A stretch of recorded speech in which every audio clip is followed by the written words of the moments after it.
Assalamu alaikum warahmatullahi wabarakatuh. Welcome my dear students of the third year secondary Tabuk model schools. I hope you all the best and all success this year. Again, we have a new video together about Flying High 6 Unit 5 Lesson 2 Part 1 Grammar, Modals and Semi-Modals. What are the goals of this lesson? At the end of this lesson, students are supposed to, number one, distinguish between the main verb and the helping verb. The students will know the difference between a main verb and a helping verb. Number two, know the modals and semi-modals. Number three, know the features of modals and semi-modals, and we mean by features here the characteristics. Number four, use the modals and semi-modals in obligation, lack of obligation, prohibition, and advice. Let's start our lesson. Number one, what are the two main types of verbs in speech? If we have a sentence, for example, what is the type of the verb?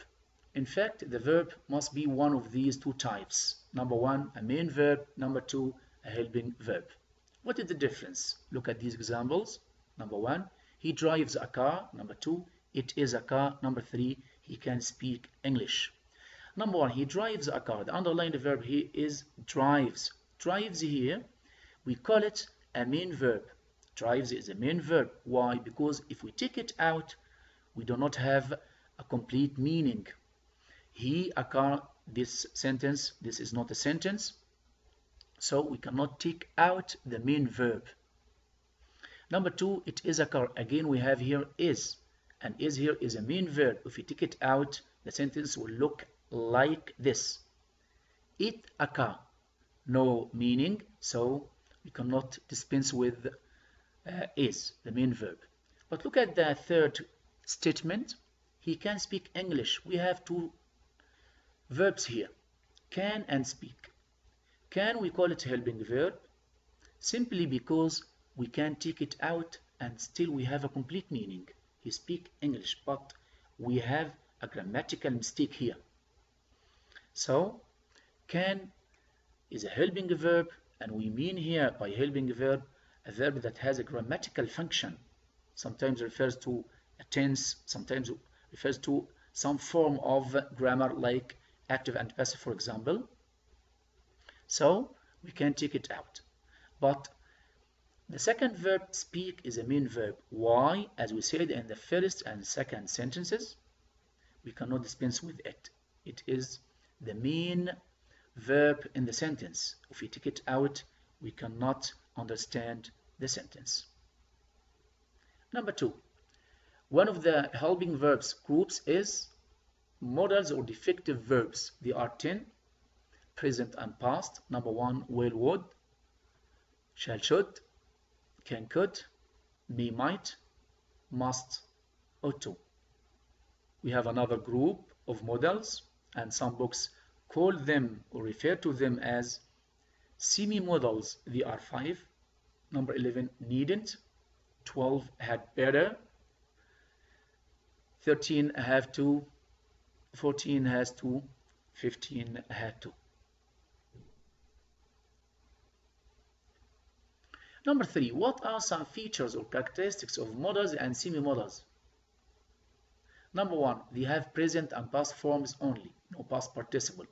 Like all other verbs in English. All other verbs have present, past, and past participle, but modals or semi-modals only have present and past. Number 2, they do not accept any ends like ses or ies, ded or ied, I or ing. Number 3, we do not use to before or after them. Number 4, the verb after them is always infinitive, bare work, a verb without any endings, without any change. Number 4, they do not give us full meaning alone. A sentence that has only a modal or a semi-modal does not give us a meaning or a full meaning. They need a main verb to complete their meaning. Number 4, in our lesson, we are talking about some uses of modals and semi-modals. Look at these examples. What is the use of each underlined verb? Look at the first sentence. You have to get a passport to check in. Have to. Number 2, a student has to wear a uniform at school. Has to. Number 3, we must obey our parents. Must. Number 4, we don't have to, or we needn't take a taxi. Don't have to or needn't. Number 5, you mustn't or you are not allowed to smoke here. The underlined modals or semi-modals.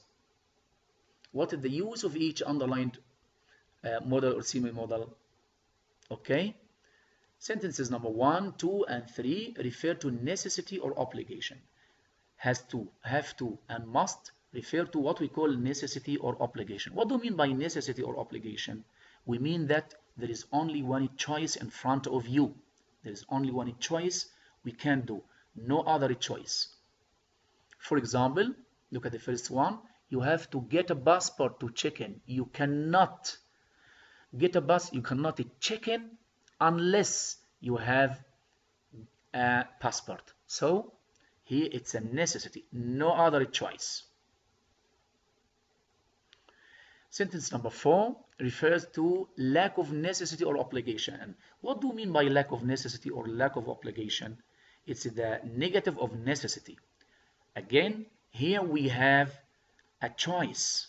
We have more than one choice. Look at number 4, sorry. We don't have to take a taxi, or we needn't take a taxi. It means if we take a taxi, no problem. If we do not take a taxi, no problem also. So we have two choices. But as for necessity or obligation, we have only one choice, one thing to do. Number 5 refers to prohibition. Mustn't and are not allowed to refer to prohibition. And we mean by prohibition something that's prohibited by law. If we do that thing, we will be fined. It's against the law. Like, for example, you mustn't smoke here. The number 5, sentence number 5, you mustn't or are not allowed to smoke here. For example, also, you mustn't park here. Okay? We have a table here to summarize it. The uses of the previous models and semi-models can be summarized in the following table. Look at this table. Verb, or the model or semi-model on the left, and the use of the function on the right. Has to, have to, or had to refer to obligation or necessity.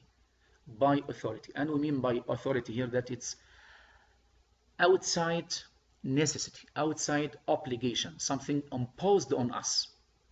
But must, internal obligation. We mean by internal obligation or internal necessity, something from inside. Number 3, doesn't have to, don't have to, and needn't refer to lack of necessity or lack of obligation. Number 4, mustn't and be not allowed to. Be, is, are, not allowed to refer to prohibition. Let's move to the next. How can we express advice using modals or semi-modals? Okay, look at these examples. Number 1, you should, ought to, or had better see a doctor, you look ill.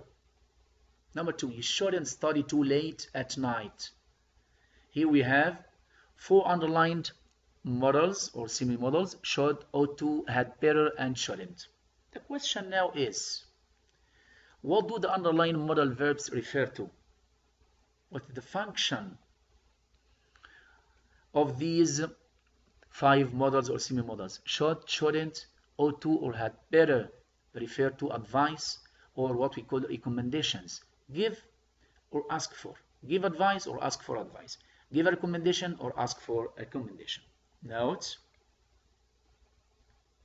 Ought to and had better, and had can be shortened like this, apostrophe D. These 2 modals, or a modal and a semi-modal, are not common in negative or questions. And by the way, if you want to negate ought to, we say ought not to. And if you want to change had better into negative, we can do it like this: had better not. So not after better, and ought to not before to. Please do exercises pages 53, 54, 55, and 59. This is the end of our video. Till we meet, best of luck.